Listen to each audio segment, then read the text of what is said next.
ಕ್ಷೇತ್ರದಿಂದ ಹೊರಗಡೆ ಬಂದು ಇವತ್ತು ತಿಂಗಳಿಗೆ ನಾನು ಬರೀ 50,000 15 ಲಕ್ಷ ದುಡಿಮೆ ಮಾಡ್ತಿರೋಂಥ ವ್ಯಕ್ತಿ, ಒಂದು ಟೀ ಅಂಗಡಿ ಬಿಟ್ಟು ಇವತ್ತಿಗೆ ಸರ್ವಿಸ್ ನಿಂತಿರೋ ವ್ಯಕ್ತಿ. ನಾವು ಸುಮ್ಮನೆ ಒಂದು ಮೈಕ್ ಕೊಡ್ತೇವೆ ಅಂದ್ರೆ ಎಲ್ಲರಿಗೂ ಶಕ್ತಿ ಇದೆ, ಬಟ್ ಸ್ಪೆಷಲ್ ಆಗಿ ಅವರು ಹೊರಗಡೆ ಬಂದು ಆ ಸೇವೆ ಮಾಡ್ತಿರೋಂಥ ವ್ಯಕ್ತಿಗಳು.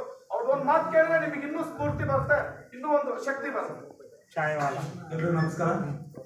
ನಾನು ರಾಯಚೂರು ಜಿಲ್ಲೆ ಸಿಂಗನೋಡಿ ಅಂತಕ್ಕಂಥ ಒಂದು ವಿಲೇಜಿಂದ ಬಂದಿದ್ದೀನಿ. 43 ವರ್ಷ ಇವತ್ತು ರನ್ನಿಂಗ್ ನಂದು ಏಜ್. ನಂದು MA political science discontinue, first year ಮುಗಿಸಿದೆ, ಆಮೇಲೆ ಮಾಡ್ಲಿಕ್ಕೆ ಆಗಲಿಲ್ಲ.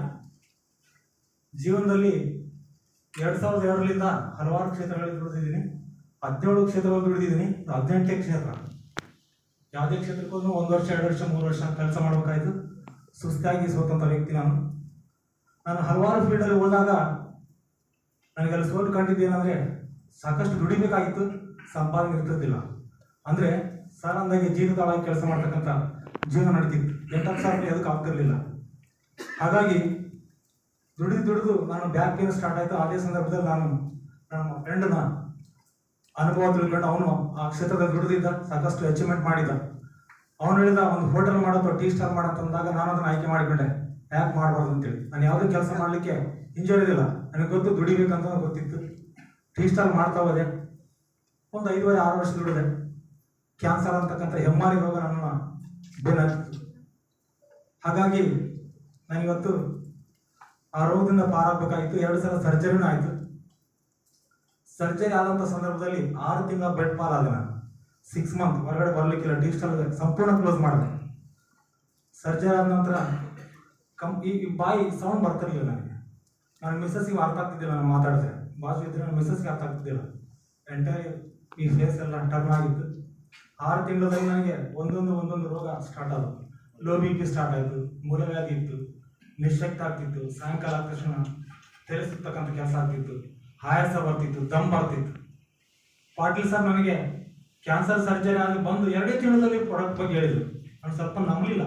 ಅವತ್ತೇ ನಾನು ಸುಸ್ತಲ್ಲಿದ್ದೆ. ಏನೋ ಬದುಕುಳಿದು ಬಂದಿದ್ದೀನಿ, ಮುಂದೇನೋ ಮತ್ತೆ ಕ್ಯಾನ್ಸರ್ ದೊಡ್ಡದಾಗ್ತದೆ ಸಣ್ಣದಾಗ್ತದೆ ಅಂತ ಒಂದು ಭಯದಲ್ಲಿ ನಾನಿದ್ದೆ. ಆ ಟೈಮಲ್ಲಿ ನಾನು ಸ್ವಲ್ಪ ನೆಗ್ಲೆಕ್ಟ್ ಮಾಡಿದೆ. ಸಡನ್ ಆಗಿ ಲೋ BP ಸ್ಟಾರ್ಟ್ ಆದಾಗ ಪ್ರಾಡಕ್ಟ್ ಎದಕ್ಕೆ ತಗೋಬಾರ್ದು ಅಂತ ಚಿಂತನೆ ಮಾಡಿದೆ. ಸರ್ ಅವರು ಸಜೆಷನ್ ಕೊಟ್ಟರು. ಇಮಿಡಿಯೇಟ್ ಆಗಿ ಪ್ರಾಡಕ್ಟ್ನ ಬೈ ಮಾಡಿದೆ. 15 ದಿನದಲ್ಲಿ ರಿಸಲ್ಟ್ ಸ್ಟಾರ್ಟ್ ಆಯಿತು. ವಿತಿನ್ 15 ಡೇಸ್ ರಿಸಲ್ಟ್ ಸ್ಟಾರ್ಟ್ ಆಯಿತು. ಹೋದ ವರ್ಷ ಆಗಸ್ಟ್ ಮಂತಲ್ಲಿ ಈ ಪ್ರಾಡಕ್ಟ್ಗೆ ನಾನು ಆರ್ಡರ್ ಮಾಡಿದೆ. 5 to 6 ಡೇಸಲ್ಲಿ ಪ್ರಾಡಕ್ಟ್ ಸಿಕ್ಕಿತು. 9ನೇ ತಿಂಗಳಲ್ಲಿ ಕಂಟಿನ್ಯೂ ಪ್ರಾಡಕ್ಟ್ ಯೂಸ್ ಮಾಡಿದೆ. 15 ದಿನದಲ್ಲಿ ಕತ್ತರಿಸಿ ರಿಸಲ್ಟ್ ಬಂತು. ಅಲ್ಲಿ ಗಮ್ಮಿದೆ. ರಾಯಚೂರು ಜಿಲ್ಲೆಯಲ್ಲಿ ಹೆಸರಾಂತ ಒಬ್ಬ ಕ್ಯಾನ್ಸರ್ ತಜ್ಞ ಸರ್ಜರಿ ಮಾಡಿ 21 ದಿನ ಫಿಸಿಯೋಥೆರಪಿ ಮಾಡಿಸಿ ಸಾಕಷ್ಟು ಅಲೆದಾಡಿ, ಆಮೇಲೆ ಏನು ಫಿಸಿಯೋಥೆರಪಿ ಏನೆಲ್ಲ ಬೇಕು ಮಾಡಿ, ಮನೆಯಲ್ಲಿರ್ತಕ್ಕಂಥ ಔಷಧ ಒಳ್ಳೆಯದು ಕೆಟ್ಟದ್ದು ಎಲ್ಲ ಬಳಕೆ ಮಾಡಿದೆ. ಬಟ್ ಇಷ್ಟು ಸ್ವಲ್ಪ ರಿಸಲ್ಟ್ ಕಾಣಲಿಲ್ಲ. ಅಂತ ಅದ್ಭುತ ಶಕ್ತಿ ಇದೆ ಅಂತ ಗೊತ್ತಾಯಿತು. ಬಳಕೆ ಮಾಡ್ತಾ ಹೋದೆ.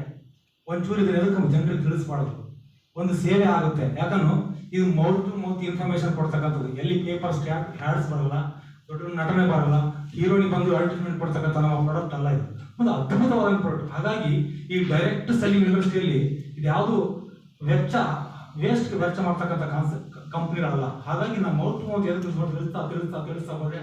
ನಾನು ಟೀ ಸ್ಟಾಲ್ ಸ್ಟಾರ್ಟ್ ಮಾಡ್ಕೊಂಡಿದ್ದೆ. ರೆಗ್ಯುಲರ್ ಆಗಿ ನಾನು ಟೀ ಸ್ಟಾಲ್ ಸ್ಟಾರ್ಟ್ ಮಾಡಬೇಕು. ಪ್ರತಿ ಶನಿವಾರ ಈ ಬಯೋಟೀರಿಯಂ ಬಗ್ಗೆ ತಿಳಿಸ್ತಾ ಹೋಗಿ. ಪ್ರತಿ ಶನಿವಾರ ಅದು 10ನೇ ತಿಂಗಳ, 11ನೇ ತಿಂಗಳ, 12ನೇ ತಿಂಗಳ, 3 ತಿಂಗಳಲ್ಲಿ ಪ್ರತಿ ತಿಂಗಳಿಗೆ 4 ದಿನ ಕಷ್ಟಪಟ್ಟಿದ್ದೀನಿ. ಪ್ರತಿ ತಿಂಗಳಲ್ಲಿ 4 ದಿನ ಮಾತ್ರ, ಓನ್ಲಿ ಶನಿವಾರ ಮಾತ್ರ ಟೀ ಸ್ಟಾಲ್ ರಜೆ ಮಾಡಿಕೊಂಡು ಪ್ರತಿ ಶನಿವಾರ ರಜೆ ಮಾಡ್ತಿದ್ದೆ. ಆ ರಜೆ ದಿನಗಳಲ್ಲಿ ಈ ಬಯೋಟೀರಿಯಂ ಬಗ್ಗೆ ತಿಳಿಸ್ತಾ ಹೋಗ್ತಿದ್ದೆ. ಒನ್ ಬೈ ಒನ್ ರಿಸಲ್ಟ್ ಬಂತು ನನಗೆ. ವಿತಿನ್ 3 ಮಂತಲ್ಲಿ ಒಂದು ಮಿನಿಮಮ್ 60ರಿಂದ 70 ಬೆಡ್ ಆರ್ಡರ್ ಬಂತು. ಅಲ್ಲಿ ಇರ್ತಕ್ಕಂಥ 99% ಜನರಿಗೆ ರೋಗ ಸಂಪೂರ್ಣವಾಗಿ ರಿಸಲ್ಟ್ ಬಂತು. 99% ನನಗೆ ಯಾಕೆ ಸೀರಿಯಸ್ ಮಾಡಬಾರ್ದು ಅಂತ ಚಾಲೆಂಜ್ ತಗೊಂಡೆ. ಇದೊಂದು ದೊಡ್ಡ ಉದ್ಯಮ ಇದೆ, ನಂದೇನು ಇನ್ವೆಸ್ಟ್ಮೆಂಟ್ ಇಲ್ಲ, ಆರೋಗ್ಯ ಅಂತೂ ಚೆನ್ನಾಗಿದೆ, ಜನರಿಗೆ ಆರಾಮಾಗ್ತದೆ ಅಂತ ಥಿಂಕ್ ಮಾಡಿದೆ, ಸ್ಟಡಿ ಮಾಡಿದೆ, ಯೂಟ್ಯೂಬಲ್ಲಿ ಹೋದೆ. ಈ ಬಯೋಟೀರಿಯಂ ಬಗ್ಗೆ ಸಾಕಷ್ಟು ವಿಚಾರಗಳನ್ನ ನಮ್ಮ ಅದ್ಭುತವಾದಂಥ ವಿಲೇಜ್ ಸರ್ ಅವರು ಇದರ ಸೈಜ್ ಬಗ್ಗೆ ಹೇಳಿಕೊಟ್ರು. ಆಮೇಲೆ ಪಾಟೀಲ್ ಸರ್ ಅವರು ನೋಡಿ ಸುಸ್ತಿ ಆಗಿದ್ದೀವಿ, ಎಲ್ಲ ಕ್ಷೇತ್ರಗಳು ಸೋತಿದ್ದೀವಿ, ಇದರಲ್ಲಿ ನಾವು ಸಕ್ಸಸ್ ಆಗಿ ಆಗ್ತೀವಿ, ಒಳ್ಳೆ ಉದ್ಯಮಿ ಸಿಕ್ಕಿದೆ ಅಂತ ಈ ಚಾಲೆಂಜ್ ಮಾಡಿ ಹೇಳಿದ್ರು. ಇದನ್ನ ಯಾಕೆ ನಾನು ಬಿಡಬೇಕಂತ ಚಾಲೆಂಜ್ ಮಾಡಿದೆ. ಡಿಸೆಂಬರ್ ಮಂತಲ್ಲಿ ಅಲ್ಲಿವರೆಗೆ ಸಂಪೂರ್ಣ ಟೀ ಸ್ಟಾಲ್ನ ಬದಿ ಗೊತ್ತಿ ನಮ್ಮ ತಮ್ಮಗೆ ನೀನೇ ನಡ್ಸ್ಕೊಂಡು ಹೋಗಂತ ಹೇಳಿದೆ. ಅವತ್ತಿನ 40ರಿಂದ 50 ಸಾವಿರ ದುಡಿತಿದ್ದೇನೆ ಪರ್ ಡೇ. ನಾನು ಇನ್ಕಮ್ ಮಿನಿಮಮ್ ಪರ್ ಡೇ 1500ರಿಂದ 2000 ರೂಪಾಯಿ ದುಡಿತಾ ಇದ್ದೆ. ಬ್ಯಾಂಕ್ ಎಂಪ್ಲಾಯ್ ಇನ್ಕಮ್ ಅದು ಒಂದು ಟೀ ಸ್ಟಾಲ್ ಅಷ್ಟು ಈಸಿ ಇಲ್ಲ. ಇನ್ನು ಎಷ್ಟೋ ಜನ ಒಂದು ತಿಂಗಳಿಗೆ 4-5 ಲಕ್ಷ ರೂಪಾಯಿ ದುಡಿತಕ್ಕಂಥ ಅದೇ ಟೀ ಸ್ಟಾಲ್ ಇದ್ದಾರೆ. 5 ಲಕ್ಷ 6 ಲಕ್ಷ 7 ಲಕ್ಷ ಪರ್ ಮಂತ್ ದುಡಿತಾರೆ. ಅದು ದೊಡ್ಡ ಉದ್ದಿಮೆ, ನೋಡ್ಲಿಕ್ಕೆ ಚಿಕ್ಕದಾಗಿ ಕಾಣುತ್ತೆ. ನಾನು ಎಮ್ಮೆ ಮಾಡಿದ್ರು ನಮ್ಗೆ ಏನ್ ಬೇಕ್ರಿ, ನಿಯತ್ತಲಿಂದ ದುಡಿಬೇಕು, ಪ್ರಾಮಾಣಿಕದಿಂದ ದುಡಿಬೇಕಾಗಿದೆ, ಕೆಲಸ ಮಾಡ್ಬೇಕಾಗಿದೆ. ಹಾಗಾಗಿ ಅದನ್ನು ಆಯ್ಕೆ ಮಾಡಿಕೊಂಡೆ. ಯಾಕೆ ದೊಡ್ಡ ಮಟ್ಟದಲ್ಲಿ ದುಡಿಬಾರ್ದು ಅಂತೇಳಿ ಚಾಲೆಂಜ್ ತಗೊಂಡೆ. ಇವತ್ತು ನಾನು ಒಟ್ಟಾರೆ ದುಡಿದಿದ್ದ ದಿನಗಳು ಡಿಸೆಂಬರ್ ಕ್ಲೋಸ್ ಆಯಿತು, ಜನವರಿ 3ನೇ ತಾರೀಕಿನಿಂದ ಫುಲ್ ಟೈಮ್ ಇಳಿದಿದ್ದೀನಿ. ಜನವರಿ 3 ಇದೇ ವರ್ಷ, ಜನವರಿ 3ರಿಂದ ಫುಲ್ ಟೈಮ್ ಮಾಡ್ತಾ ಇದ್ದೀನಿ. ನನ್ನ ಒಟ್ಟಾರೆ ದಿನಗಳು 127 ದಿನಗಳು ನಾನು ಇಲ್ಲಿ ಫುಲ್ ಟೈಮ್ ಮಾಡಿರ್ತಕ್ಕಂಥ ದಿನಗಳು 127 ದಿನಗಳು 3,32,000 ಚಿಲ್ಲರೆ ಪರ್ ಡೇ ನನ್ನ ಇನ್ಕಮ್ 3,000 ಮೇಲ್ಪಟ್ಟಿದೆ. ಪರ್ ಡೇ ಇನ್ಕಮ್ 3,000 ಇದೆ. ನನ್ನ ಖರ್ಚು ಮಿನಿಮಮ್ 20,000 ಲಕ್ಸರಿ ಲೈಫ್. ಆ 20,000 ಖರ್ಚು ಮಾಡೋದು ಬಹಳ ಕಷ್ಟ ಆಗ್ತಿತ್ತು. ಆ 20,000 ದುಡಿತಕ್ಕಂಥ ಎಷ್ಟೋ ಜನರನ್ನ ನೋಡ್ತಾ ಇದ್ದೆ. ಅದಕ್ಕೋಸ್ಕರ ಈ ಅದ್ಭುತ ಕ್ಷೇತ್ರದಲ್ಲಿ ವಿತಿನ್ 2-3 ವರ್ಷದಲ್ಲಿ ನೀವು ಯಾರು ಬೇಕಾದ್ರೂ ಚಾಲೆಂಜ್ ತಗೊಂಡ್ರಿ, ಬೇರೆ ಬೇರೆ ಕ್ಷೇತ್ರ ನಾವು ಗೆದ್ದು ಬಂದ್ವಿ. ವಿತಿನ್ 2-3 ವರ್ಷದಲ್ಲಿ ಇದರಲ್ಲಿ ದೊಡ್ಡ ನಕ್ಷತ್ರ ಆಗಿ ಬೆಳಿತೀನಿ, 100% ಬೆಳಿತೀನಿ. ಯಾಕಂದ್ರೆ ಅಂತ ಅದ್ಭುತ ವೇದಿಕೆ ಕೊಡ್ತೀನಿ. ಯಾಕಂದ್ರೆ ಇನ್ನೊಂದು ಮಾತು ಹೇಳಿಕ್ಕೆ ಇಷ್ಟಪಡ್ತೀನಿ. ಕಂಪ್ನಿ ಯಾವ ಮಟ್ಟಕ್ಕೆ ಹೋಗುತ್ತೆ ಗೊತ್ತಿದ್ದು ನನಗೆ ತಿಳಿದಿರೋಂಥ ವಿಚಾರ. ಸೀನಿಯರ್ಸ್ ಹೇಳಿದ್ದಾರೆ, ಬಟ್ ಅದನ್ನ ಆಳವಾಗಿ ಡೀಪ್ ಆಗಿ ಸ್ಟಡಿ ಮಾಡಿದಾಗ ಗೊತ್ತಾಗುತ್ತೆ ಮನುಷ್ಯನಿಗೆ, ಬಹಳ ಚಿಂತನೆ ಮಾಡಬೇಕಾಗುತ್ತೆ. ಇಲ್ಲಿ RRR ಸಿನಿಮಾ ನೋಡಿರ್ಬೇಕು, ತೆಲುಗು NTR RRR ಸಿನಿಮಾ ನೋಡಿದ್ರಲ್ಲ, RRR company, RRR right choice, right time, right business. ಇದು ಒಳ್ಳೆ ಅದ್ಭುತ, ಒಳ್ಳೆ ಟೈಮಲ್ಲಿ ಕಾನ್ಸೆಪ್ಟ್ ಅಲ್ಲಿ ನಾವು ತೋಡ್ಕೊಂಡ್ರೆ ಚಿನ್ನದ ಗಣಿಗೆ ತೋಡ್ಬೋದು. ದಯಮಾಡಿ ಹೇಳ್ತೀನಿ, ಯಾರಿಗಾದ್ರೂ ಚಾಲೆಂಜ್ ಮಾಡಬೇಕು, ಸೊಸೈಟಿಯಲ್ಲಿ ದುಡಿಬೇಕು. ನಾವೇನಾದ್ರು ದುಡ್ಡು ಜಾಸ್ತಿ ದುಡಿದ್ರೆ ನಮಗೋಸ್ಕರ ಅಲ್ಲ, ಜಾಸ್ತಿ ದುಡ್ಡು ಯಾರ ಹತ್ರ ಜಾಸ್ತಿ ದುಡ್ಡು ಮಾಡ್ತಾರೆ ನಮಗೋಸ್ಕರ ಅಲ್ಲ, ಅದು ಪರರಿಗೆ ಹೆಲ್ಪ್ ಆಗುತ್ತೆ. ಆ ಪರರಿಗೋಸ್ಕರ ದುಡಿತಕ್ಕಂಥ ಕೆಲಸ ಮಾಡೋಣ. ಎಲ್ಲರೂ ಇವತ್ತೇನಾದ್ರೂ ಮಾಡಲೇಬೇಕಂತ ಚಾಲೆಂಜ್ ತಗೊಂಡ್ರೆ ಪ್ರತಿನಿತ್ಯ ಕೆಲಸ ಮಾಡ್ರಿ. ನನಗೆ ಒಂದು ದಿನ ಕೆಲಸ ಮಾಡಿಲ್ಲ ಅಂದ್ರೆ ನಿದ್ದೆ ಬರಲ್ಲ, ಡಿಸ್ಟರ್ಬೆನ್ಸ್ ಆಗುತ್ತೆ ನನಗೆ. ಮಿನಿಮಮ್ 10 ಮೆಂಬರ್ಸ್ ನಾನು ಸ್ಪೀಚ್ ಮಾಡೇ ಮನೆಗೆ ಬರ್ಬೇಕು, ಇಲ್ಲಾಂದ್ರೆ ಆಗಲ್ಲ ನನಗೆ. ಆಕ್ಚುಲಿ ನನಗೆ ಬಹಳ ಕಡಿಮೆ ಬೀಳುತ್ತೆ ಟೈಮ್. ನಾನು ಮೊನ್ನೆ 250 ಕಿಲೋಮೀಟರ್ ಗಾಡಿಯಲ್ಲಿ ಓಡಾಡಿದ್ದೀನಿ. ಕ್ಯಾನ್ಸರ್ ಪೇಷಂಟ್ ಮನೆಗೆ ಬರ್ಬೇಕಾದ್ರೆ ಕುರುಡು ಸ್ಟೇಜ್ ಅಲ್ಲಿ ಗಾಡಿ ಓಡಿಸ್ಲಿಕ್ಕೆ ಆಗ್ಲೇ ಇಲ್ಲ. ಸ್ವಲ್ಪ ಎಕ್ಸಲೇಟರ್ ಮಾಡಿ ತಿರುಗಿ ಸ್ವಲ್ಪ ಎಫೆಕ್ಟ್ ಆಯ್ತು. ಅದು ಎದಕ್ಕೆ ಎಫೆಕ್ಟ್ ಆಯ್ತು ಅಂತ ಸ್ವಲ್ಪ ಡೀಪ್ ಆಗಿ ಸ್ಟಡಿ ಮಾಡಿದಾಗ ಎಷ್ಟು ಇದ್ರದೆ ಅಂತ ಗೊತ್ತಾಯ್ತು. ಅದು ಏನಾಗಿತ್ತು, 8 ದಿನ ನಾನು ಮಿಸಸ್ ಅಲ್ಲಿ ಊರಿಗೆ ಹೋಗಿದ್ದೀನಿ, ಬೆಡ್ಶೀಟ್ ಮರ್ತು ಹೋಗಿಬಿಟ್ಟಿದ್ದೀನಿ. ಮತ್ತೇನು ತಟ್ಟೆ ಅಂತ ಅಲ್ಲಿಗೆ ಹೋಗ್ಬಿಟ್ಟಿದ್ದೀನಿ.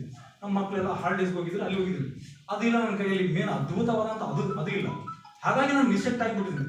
ಇಮಿಡಿಯೇಟ್ ಆಗಿ ಯಾವ್ದು ಟ್ಯಾಬ್ಲೆಟ್ ತಗೊಂಡಿಲ್ಲ, ನಡೆ ಹೋಗೋಣ ಅಂತ ಬೆಳಗ್ಗೆ ಅಲ್ಲಿಂದ ಬಂದಿದ್ದೀನಿ. ಮಕ್ಕಳ ಮಿಸಸ್ ತಗೊಂಡಿದ್ದು ಊರಿಗೆ ಹೋಗಿದ್ದೀನಿ. 1.5 ತಾಸು ಹಾಗೆ ಮಲಗಿದ್ದೀನಿ ಸರ್. ಬೆಳಗ್ಗೆ 10 ಗಂಟೆಗೆ ಬಂದಿನಿ, 11:30ವರೆಗೆ ಮಲಗಿದ್ದೀನಿ. ಮತ್ತೆ ರೀಚಾರ್ಜ್ ಆಯ್ತು ಗಾಡಿ, ಮತ್ತೆ ಈ ಒಂದು ಅವಕಾಶನ ಯಾರು ತಡಬೇಡ. ಯಾಕಂದ್ರೆ ನೀವು ಸಾಮಾನ್ಯರಲ್ಲ. 225 ಕಾಯಿಲೆಗಳಿಗೆ ಸ್ಪೆಷಲಿಸ್ಟ್ಗಳು ನೀವೆಲ್ಲರೂ. 220 ನನ್ನ ಫೀಲಿಂಗ್ ಏನ್ ಗೊತ್ತಾ, ಒಬ್ಬ ಯಾವುದೋ ಡಿಸ್ಟ್ರಿಬ್ಯೂಟರ್ ಡೀಲರ್ ಅಲ್ಲ ನಾನು. ಅತ್ಯಂತ ಶ್ರೇಷ್ಠ ಹೊರದೇಶಗಳಲ್ಲಿ ಓದಿ ಬಂದಿರತಕ್ಕಂಥ ಅತ್ಯಂತ ಶ್ರೇಷ್ಠ ತಜ್ಞ ನಾನು ಇವತ್ತು. ಶ್ರೇಷ್ಠ ತಜ್ಞ ಯಾವುದು, ವೈದ್ಯಕೀಯ ರೋಗದ ತಜ್ಞನಾಗಿ ಕೆಲಸ ಮಾಡ್ತಾ ಇದ್ದೀನಿ. ಏನ್ರಿ ಎಂತೆಂಥ ರೋಗಗಳಿಗೆ ನಾನು ಕೊಟ್ಟಿದ್ದೀನಿ ಗೊತ್ತಾ.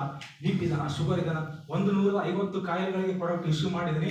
ಅವ್ರನ್ನ ಸೇಮ್ ಡಾಕ್ಟರ್ ತರ ಟ್ರೀಟ್ ಮಾಡ್ತೀನಿ. ಒಬ್ಬನ ಫೋನ್ ಮಾಡಿದ್ರೆ, ಐದೇವರು ನನ್ನ ಕಾಲ್ ಬ್ಯಾನ್ ಆಗ್ತದ, ಮನೆ ಮಕ್ಕಳದಕ್ಕೆ ಏನಿಲ್ಲ, ಬ್ಲಡ್ ಸರ್ಕ್ಯುಲೇಷನ್ ಸ್ಟಾರ್ಟ್ ಆಗಿದೆ, ನರಗಳೆಲ್ಲ ಕುಗ್ಗಿ ಹೋಗಿರ್ತವೆ, ಬ್ಲಡ್ ರನ್ ಆಗುತ್ತೆ.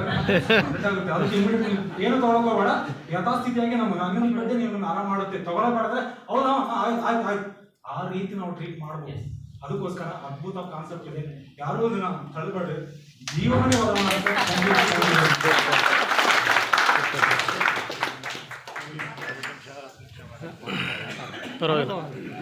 ನಾಲೆಜ್ ಐತಿ. ಈ ಒಂದು ಸೇವೆಯಲ್ಲಿ ನನಗೆ ಬರಲಿಕ್ಕೆ ಮುಖ್ಯವಾಗಿ